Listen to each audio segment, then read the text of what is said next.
Shalom Bapak Ibu Saudara.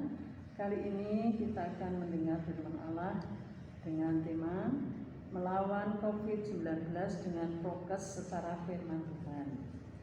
Mari kita akan pujikan terlebih dahulu. Bukan dengan kekuatanku ku dapat jalani hidupku, tanpa Tuhan yang di sampingku, ku tak mampu sendiri. Engkaulah kuatku yang menopangku.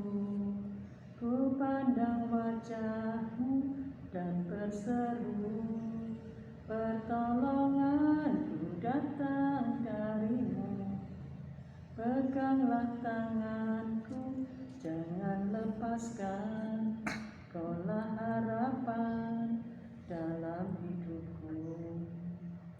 Mari kita akan berdoa. Terima kasih Bapa, penyertaan yang sempurna sampai saat ini. Engkau yang tidak membiarkan kami berjalan sendiri melewati segala topan badai dan gelombang. Olehnya Allah Roh Kudus, tolong biarlah kami mengerti bahwa sesungguhnya segala sesuatu kami akan mendasarkan hidup kami dengan firman-Mu. Berapa yang kami harapkan, yang akan beracara dan menghidupkan tiap kata dari firman-Mu. Ampuni kuduskan kami, tutup darah-Mu menyertai kami. Dalam nama Tuhan Yesus kami berdoa, haleluya, amin. Salam Bapak Ibu Saudara yang dikasihi Tuhan. Bagaimana dengan keadaan hari-hari ini? Apakah masih semangat berpengharapan dalam Tuhan? Karena Tuhan tidak pernah mengecewakan. Dengan kehidupan sekarang ini namanya normal baru, dengan menggunakan prokes 5M dan vaksin.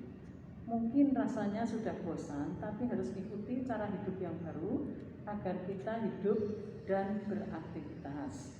Nah, dalam firman Tuhan juga menggunakan senjata vaksin dan prokes 5M agar terjaga dan kuat dalam iman, yaitu vaksinlah dirimu dengan firman Tuhan, maskerlah mulutmu dengan doa, cuci tanganmu dengan persembahan, jaga jarak dengan dosa, hindari berkerumun dengan orang fasik, kurangi mobilitas atau kegiatan yang tidak perlu, karena yang kita lakukan harus ada tujuan. Nah, olehnya mari kita akan pelajari satu persatu. Yang pertama, vaksinlah dirimu dengan firman Tuhan. Tujuan vaksin adalah agar tubuh punya imun, dan secara rohani firman Tuhan memberi imun melawan semu daya iblis dan tantangan dunia. Dalam Injil Yesus berkata, manusia hidup dari firman Allah, dan hanya firman Allah yang kekal tak pernah berubah, langit dan bumi akan lenyap. Salah satu anjuran untuk imun yaitu minum madu. Nah, di dalam Mazmur 119 ayat 103, firman Allah seperti madu pada langit-langit mulut kita. Lalu dalam Mazmur 104 ayat 33 sampai 34, firman Allah mengingatkan supaya selama kita masih ada, kita akan bernyanyi bagi Tuhan, dan selama kita hidup, kita akan bermazmur bagi Tuhan. Nah, firman Allah dalam Yesaya 53 ayat 4 dan 5 mengingatkan bahwa penyakit kita ditanggung-Nya, dan oleh bilurnya kita sembuh atau sehat. Ini hanya oleh firman Allah. Lalu Yesua mengingatkan kepada kita agar kita jangan lupa merenungkan dan memperkatakan firman Allah, maka kita akan beruntung atau berhasil. Yesua 1 ayat 8.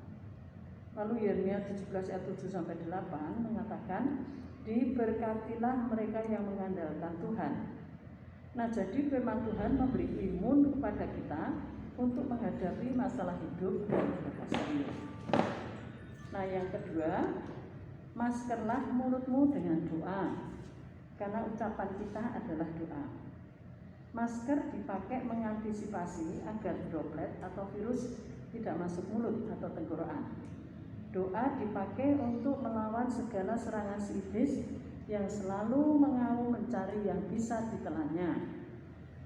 Jadikan doa sebagai benteng melawan iblis. Ingat, roh dalam diri kita lebih besar dari roh dalam dunia. 1 Yohanes 4 ayat 4. Lalu Efesus 6 ayat 10 sampai 20 mengingatkan bahwa kita harus menggunakan selengkap senjata Allah, karena musuh kita itu bukan manusia tetapi penghulu di dunia. Makanya dengan berdoa setiap saat menggunakan selengkap senjata Allah. Lalu Matius 21 ayat 22 mengingatkan doa dengan penuh kepercayaan akan menerima.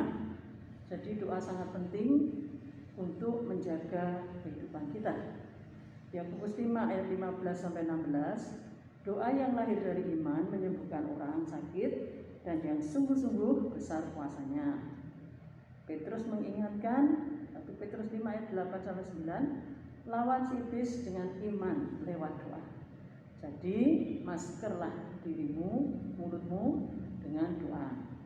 Yang ketiga, cuci tanganmu dengan persembahan. Kalau kata grup sebelah dengan sedekah. Nah, Matius 6 ayat 34 mengatakan, apa yang dibuat tangan kanan kiri tidak tahu atau jangan pamer. Apa yang dibuat oleh tangan kanan, tangan kiri tidak tahu atau tidak pamer. Jangan seperti orang Farisi. Lalu Yakobus 1 ayat 27 mengingatkan, ibadah yang murni itu menolong janda-janda dan yatim piatu. Galatia 6 ayat 10 mengingatkan, berbuat baik kepada semua orang.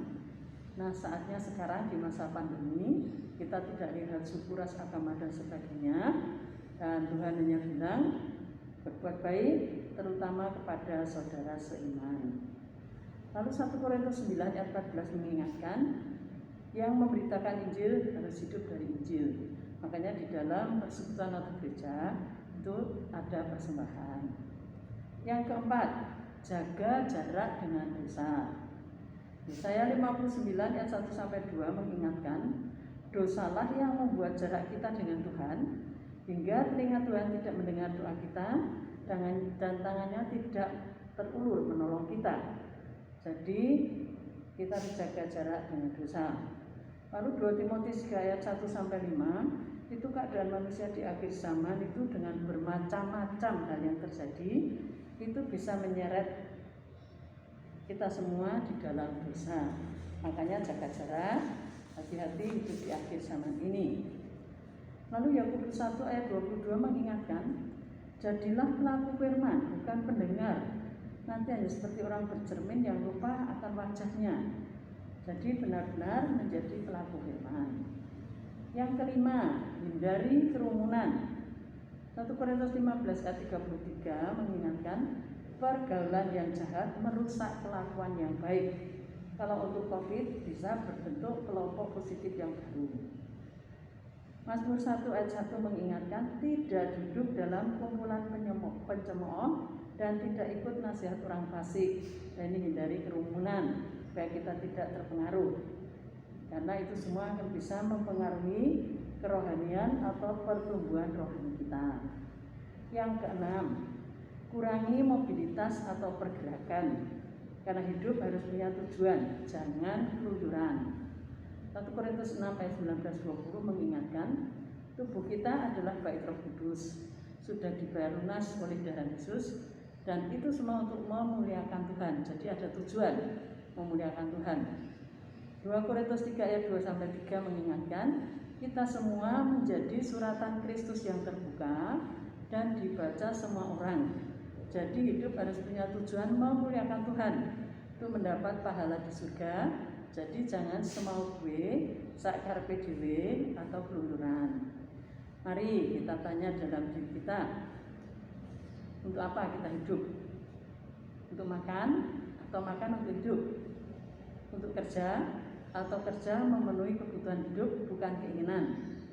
Untuk senang-senang menikmati dunia, padahal dunia akan hanya beserta keinginannya.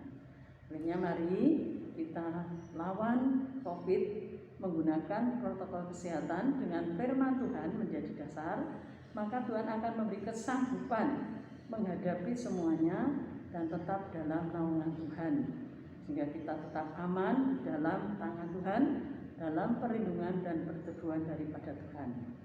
Mari kita akan pujikan kekuatan di hidupku ku dapat dalam Yesus. Dia tak pernah tinggalkanku, setia menopangku. Berseru berharap dalam Yesus. Ajaib kau Tuhan, penuh kuasa, sanggup pulihkan keadaanku. Dalam tangan-Mu seluruh hidupku tak akan goyah selamanya. Mari kita akan berdoa. Kami percaya Tuhan, kekuatan kami menghadapi situasi saat ini hanya dengan berdoa dan dengan teguh berpegang kepada firman-Mu. Olehnya Allah Roh Kudus, hidupkan tiap kata dari firman-Mu, hingga kami boleh mengerti bagaimana sesungguhnya kami harus hidup menghadapi situasi yang ada, hingga hidup kami akan memiliki satu tujuan, bahwa sesungguhnya Engkau yang memanggil kami, untuk kami memuliakan Engkau, untuk kami menjadi berkat. Ampuni kekurangan kesalahan dosa kami, ajar kami menjaga mulut lidah kami, karena sesungguhnya apa yang kami katakan merupakan doa kami. Ajar kami selalu bersyukur, ajar kami tetap memuliakan nama-Mu. Terima kasih Bapa, kami menyerahkan hidup kami dalam tangan-Mu. Dalam nama Tuhan Yesus kami berdoa, haleluya, amin. Mari tetap semangat, lakukan firman Tuhan. Apa yang Tuhan mau, maka kekuatan dan kemenangan menjadi milik kita semua. Kuat dalam iman, jaga imun, biar aman. Tuhan berkati.